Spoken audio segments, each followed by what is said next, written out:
लखनऊ में अलकायदा के 2 आतंकियों की गिरफ्तारी के बाद यूपी के कई अहम शहरों में सुरक्षा व्यवस्था चौकस की जा रही है। यूपी एटीएस ने बड़ी आतंकी साजिश को भले नाकाम कर दिया हो, लेकिन अभी आतंक के पूरे नेटवर्क को बेनकाब करना बाकी है।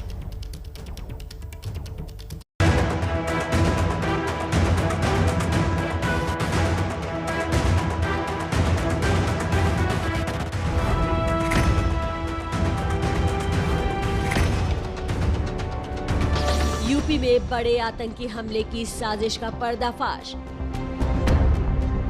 अल-कायदा के 2 आतंकियों की गिरफ्तारी, लेकिन पूरे नेटवर्क का पर्दाफाश होना बाकी।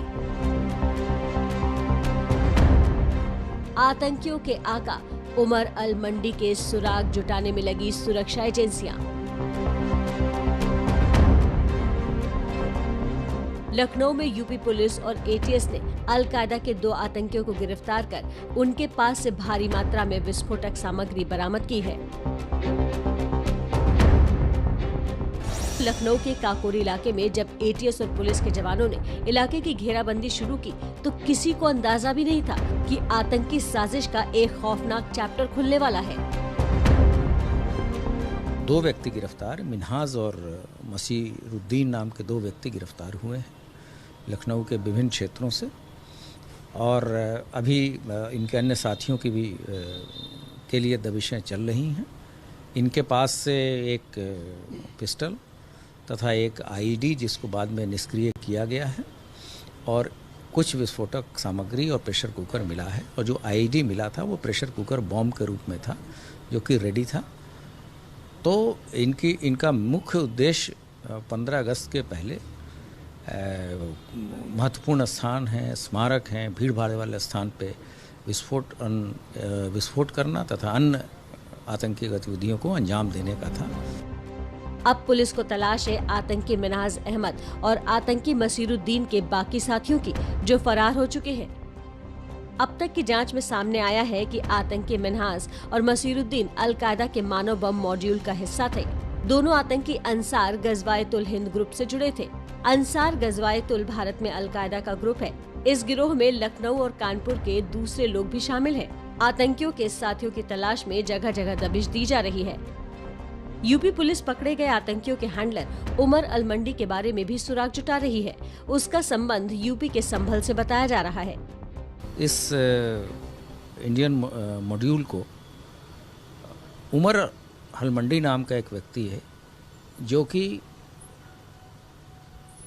अफ़गानिस्तान पाकिस्तान बॉर्डर पे पेशावर और क्वेटा रीजन में रहता है, वहाँ से चला रहा था। और उसका मुख्य ध्येय लोगों को इसमें जोड़ना अपने संगठन के साथ तथा उनको रेडिकलाइज करना, और उसके बाद यहाँ पे आतंकवादी घटनाएं कराने का उद्देश्य था, और उसके लिए ही इन्होंने अपनी जाल बिछाया था। दिल्ली पुलिस को भी एक मामले में उमर अल मंडी की तलाश है। अगले 2 दिनों में दिल्ली पुलिस की एक टीम पकड़े गए आतंकियों से पूछताछ करने लखनऊ जाएगी।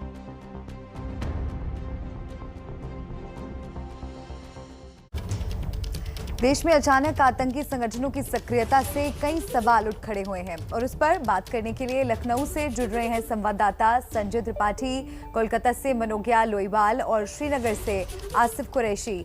सबसे पहले चलते हैं संजय त्रिपाठी के पास। संजय, एटीएस ने साजिश का पर्दाफाश तो कर दिया, लेकिन असल चुनौती तो अभी बाकी है, क्योंकि इस नेटवर्क से जुड़े बाकी लोग गिरफ्त में नहीं आए हैं। अब एटीएस किस दिशा में काम कर रही है?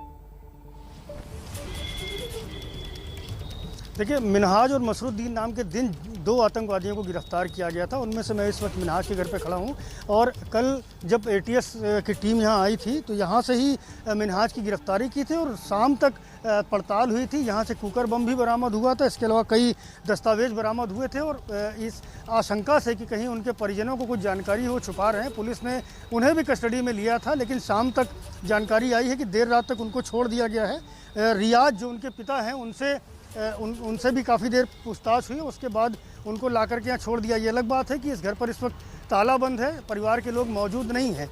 लेकिन अहम जानकारी ये है कि जो व्यक्ति बताए जाते हैं कि यहाँ 3-4 लोग और थे उस वक्त जब गिरफ्तारी हुई है, जो अचानक यहाँ से निकल गए हैं, उनकी तलाश की जा रही, क्योंकि पुलिस ने आशंका इस बात की जताई है कि मानव बम से भी विस्फोट करने का प्लान था। तो वो 3-4 लोग कौन हैं उसकी पड़ताल की जा रही है। दोनों से लगातार पूछताछ जारी है। और जब यहाँ एटीएस का कल ऑपरेशन चल रहा तो यहाँ बड़ी सरगर्मी थी। लेकिन मैं अपने कैमरामैन फैसल से कहूँगा दिखाएं तस्वीरें कि आज बिल्कुल सन्नाटा पसरा है। आसपास के लोग भी आज यहाँ कम संख्या में मौजूद हैं, बहुत कम लोग हैं।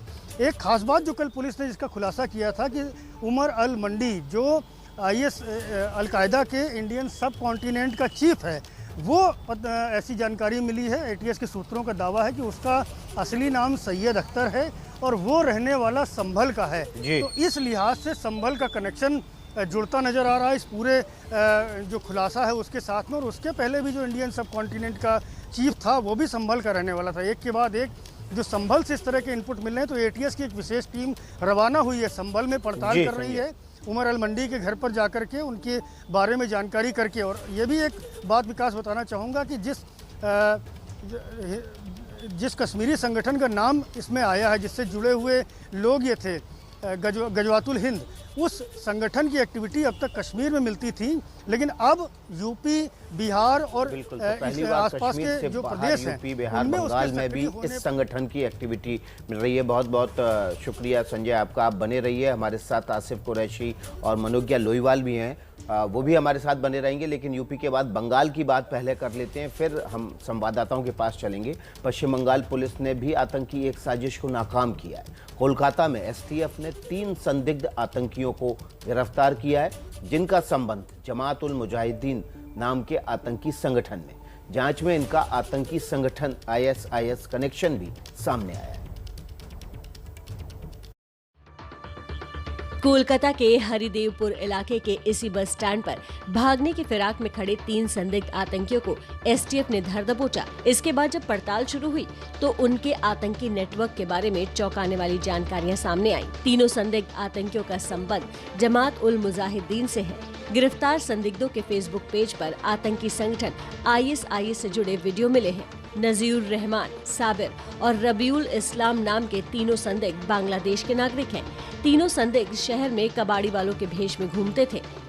ये सभी बांग्लादेशी नागरिक हैं जो फॉल्स वोटर ID कार्ड बनाकर यहाँ पर रह रहे थे और भंगार वाले की आड़ में ये लोग यहाँ पे रिक्रूटमेंट और फंडिंग का काम यहाँ पे चला रहे थे। बाकी पुलिस अभी जांच कर रही है कैसे और कितने दिनों से वो लोग यहाँ पर रह रहे थे और इनके साथ और कोई जुड़ा हुआ है या नहीं, इसकी अभी तफ्तीश चल रही है कोलकाता पुलिस के तरफ से। पकड़े गए तीनों संदिग्धों से पूछताछ कर उनके साथियों के बारे में पता लगाया जा रहा है। जमातुल मुजाहिदीन बांग्लादेश में ज्यादा सक्रिय है, जिस पर वहां पाबंदी लगाई गई है। इस संगठन को ब्रिटेन ने भी आतंकी संगठन घोषित कर रखा है। बंगाल से संदिग्ध आतंकियों की गिरफ्तारी के मुद्दे पर पश्चिम बंगाल की सियासत भी गर्म होने लगी है। बीजेपी ने आरोप लगाया है कि आतंकियों ने पश्चिम बंगाल को अपना सुरक्षित ठिकाना बना लिया है। तो हमारे तीनों सहयोगी लगातार हमारे साथ बने हुए हैं। कोलकाता चलते हैं मनोज्ञा के पास। मनोज्ञा, 3 संदिग्ध आतंकियों की गिरफ्तारी और उनका ISIS कनेक्शन का सामने आना, क्या माना जाए कि बांग्लादेश का ये संगठन किसी बड़ी साजिश की तैयारी में था?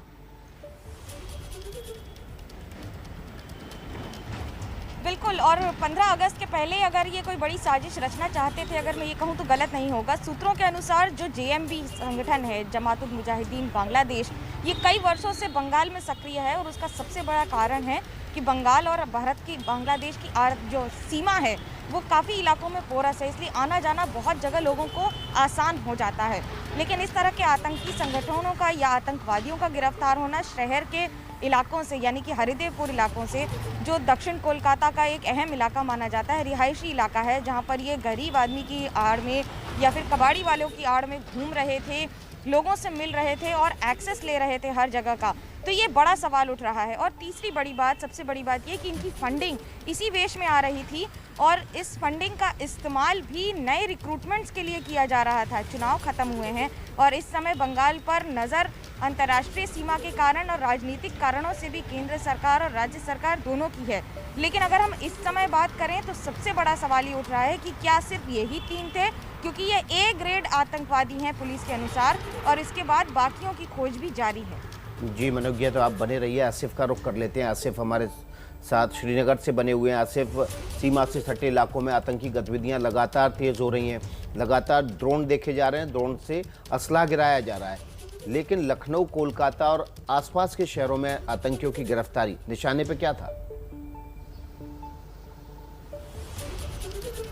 देखिए विकास, कल जिस समय लखनऊ में एटीएस गिरफ्तार कर रहा था गजवतुल हिंद के मिलिटेंट्स को, उसी समय एनआईए की रेड्स कश्मीर घाटी में भी चल रही थी। कश्मीर घाटी में 2 अलग अलग टीम्स एनआईए की रेड कर रही थी, जिसमें अनंतनाग और श्रीनगर में आईएसआईएस के एक मॉड्यूल को बस्ट करने के लिए रेड्स किए जा रहे थे, जिसमें अनंतनाग से 5 और श्रीनगर से 1 व्यक्ति को गिरफ्तार किया गया। लेकिन इसके साथ एनआईए की एक और टीम उस समय कश्मीर घाटी में थी, जो कि श्रीनगर, अवंतीपुर और बारामूला में रेड कर रही थी, और यहां से इस दूसरी टीम ने एक महिला को गिरफ्तार किया और 4 और संदिग्ध लोगों को हिरासत में लिया। इस महिला के बारे में जो बताया जा रहा है कि वो पिछले कुछ समय से कश्मीर घाटी में रेडिकलाइजेशन की एक सक्रिय मेंबर थी, एक यूनिट की, और उसका एक पीछे भी मिलिटेंट संगठनों के साथ ताल्लुक रहा है। लेकिन इस बार इसका कनेक्शन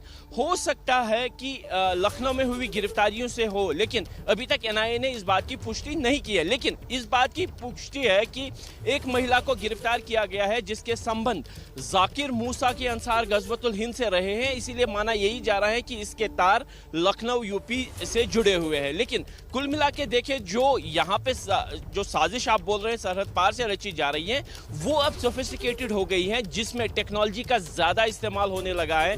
कल ही जम्मू पुलिस ने एक मिलिटेंट को गिरफ्तार, उनके कुरियर को गिरफ्तार किया था, जिसने ये बताया कि ड्रोन के जरिए हथियार गिराए गए थे। उसके पास से 2 ग्रेनेड, 1 पिस्टल मिला था, और वो ट्रक के जरिए वो सामान श्रीनगर ला रहा था। इसी तरीके से अब माना यही जा रहा है कि जो टेक्नोलॉजी का इस्तेमाल करके हथियारों की खेप सरहद पार से जम्मू कश्मीर में आ रही है, वो सिर्फ जम्मू कश्मीर में सक्रिय मिलिटेंट्स के लिए नहीं, बल्कि देश भर में फैले हुए अंसार गजवतुल हिंद या आईएसआईएस जैसे अंतर्राष्ट्रीय जो मिलिटेंट ऑर्गेनाइजेशन, उनके लोगों के लिए भी हो सकते हैं। यानी जो साजिश हैं उसके तार सरहद पार तो जुड़े ही हैं, लेकिन देश में भी कहां-कहां फैले हैं, ये अब चुनौती एनआईए के लिए होगी। बिल्कुल, ये बड़ी चुनौती है। शुक्रिया आसिफ आपका, शुक्रिया मनोज्ञा, संजय आपका भी तमाम अपडेट्स दर्शकों तक पहुंचाने के लिए। इस बड़ी खबर पर लगातार हमारी नजर बनी हुई है।